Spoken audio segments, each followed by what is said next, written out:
Voilà, après ce détour par l'Europe, retour au SNEPS de Thiès, cette fois-ci en compagnie de Boukounta Cissé, qui est l'entraîneur principal de cette équipe junior. Monsieur Cissé, bonsoir déjà. Bonsoir. Alors, ce n'est pas la première fois que vous organisez ce genre de regroupement en interne avec les joueurs. Alors dites-nous, quel est l'intérêt de ce genre de stage?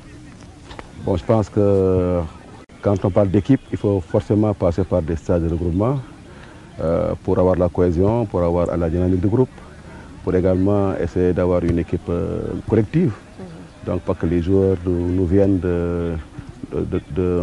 d'horizons différents. Donc, quelque part, on a besoin de les rassembler, de les amener à, en tout cas, demain, exécuter correctement le projet de l'entraîneur qui est en place. Donc, forcément, il nous faut donc, une dynamique. Donc, le football commence minimum par 2 joueurs. Donc, il faut forcément que, quand on est 22 ou 25, que ça cohabite bien. Très bien. Ça veut dire que quelque part, ça fait quelques mois que vous travaillez avec le même groupe, ou alors il y a des changements quand même par rapport aux joueurs appelés? Non, il faut vraiment dire que le travail vient de commencer cette semaine. C'est-à-dire que hier, les 3 premières fois qu'on s'est regroupés, c'était pour évaluer les joueurs et essayer de faire en tout cas le bon choix. Très bien.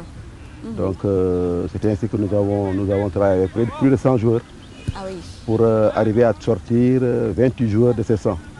Maintenant, avec ces 28 joueurs-là, nous travaillons en direction du match. D'accord. Donc c'est à la suite maintenant de la deuxième semaine que nous verrons maintenant s'il faut réduire le groupe à 22 ou 20 joueurs en direction du match contre le Niger. D'accord, donc si on revient un peu en arrière, au lieu de faire la détection, vous avez demandé aux joueurs de venir vers vous pour que vous puissiez les observer. Voilà, c'est parce que c'est ça, c'est la seule possibilité que nous avons, parce qu'on ne peut pas aller dans les régions, on ne peut pas aller sur tous les terrains pour superviser les joueurs. Donc, et ça, ce n'est pas le rôle un peu de la direction technique nationale de vous aider là-dedans? C'est le rôle de la direction technique, mais quelque part, bon, on n'a pas également assez d'antennes dans les régions pour pouvoir aller vers eux.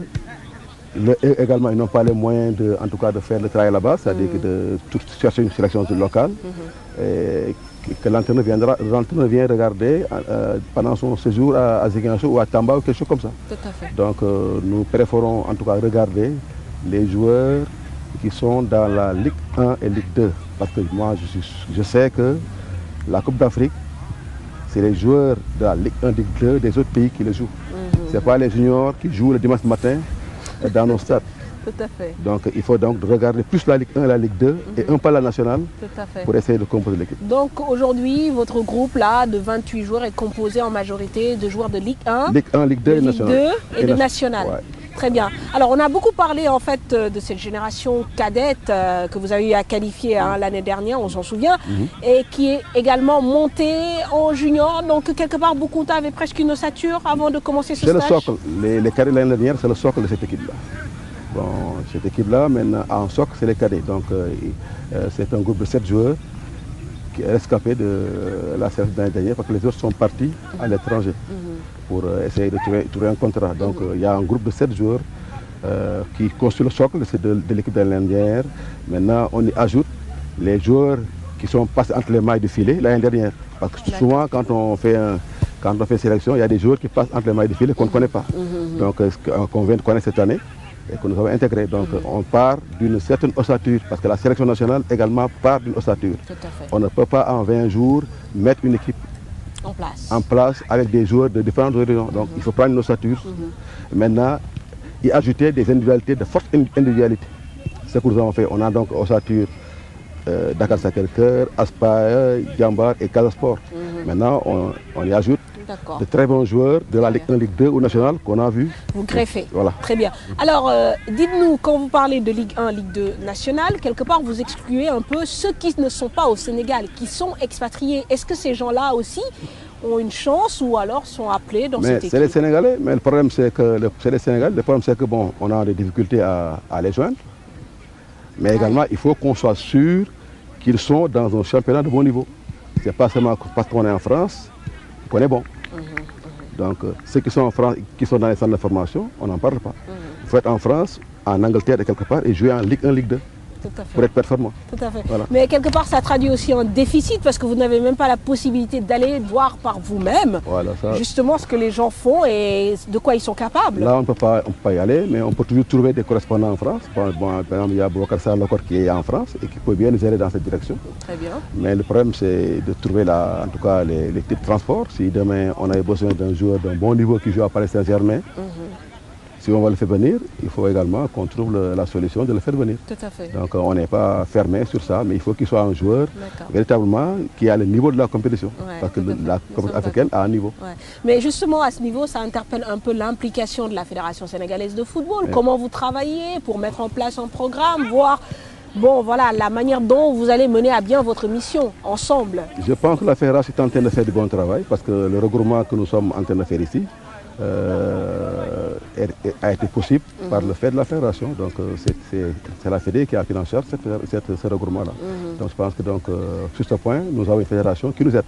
Ça, il n'y a aucun problème. D'accord.